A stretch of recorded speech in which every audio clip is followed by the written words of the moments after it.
Now, this is a message of encouragement to those who are here this morning having come discouraged. I want to just tell you about Elijah, for example, this great prophet of God. Do you remember that moment of failure that came to him when he says, Father, why don't you just kill me? Because I am no better than my fathers. In other words, he said, my fathers failed and I'm a failure like my fathers.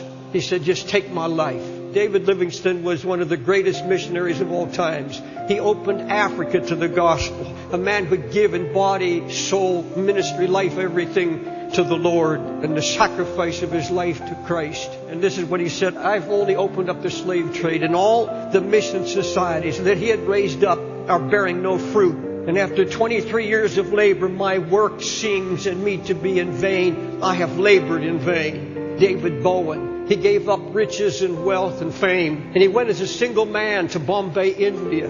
He decided to give up his mission support. And he began to dress like the natives. And he lived in a little insignificant, poor neighborhood in a hut. He died as the most respected missionary in India.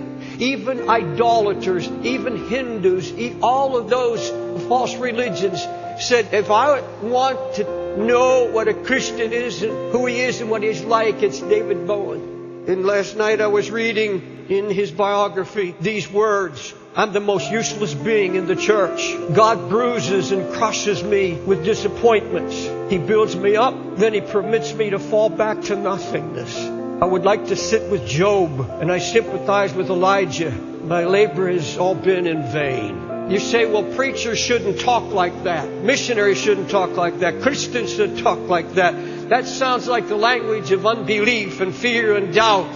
This is the language of all the great preachers of all time and all the Christians of great time, both in the pulpit and out of the pulpit. They have experienced this sense that comes, this lie from the pit of hell. I have not achieved what I thought God called me to. I have not achieved. I have been a failure.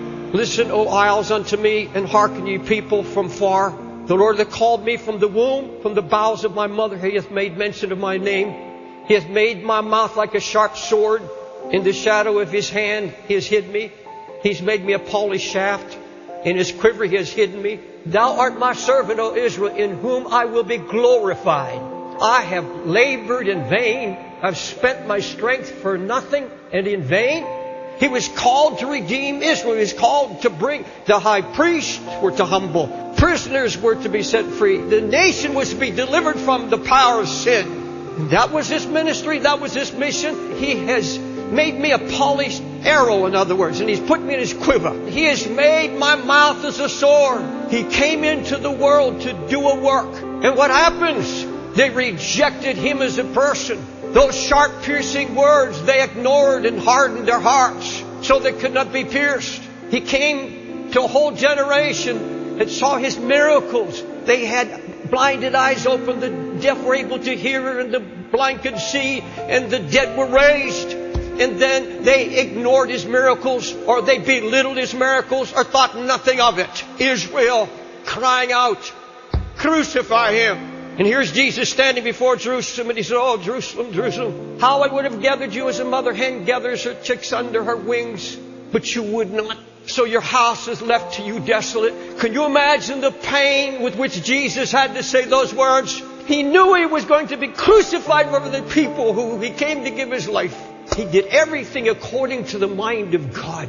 I have labored in vain. Why have all the spiritual giants and warriors of all time uttered these words at time? Because it is the measuring of little results in comparison to the great and high expectations. The truth is, we're all called to one grand purpose. Every one of us are called to be like Christ. That is our calling. You have to have this cry in you, I want to be like Jesus. I don't want to live in the flesh.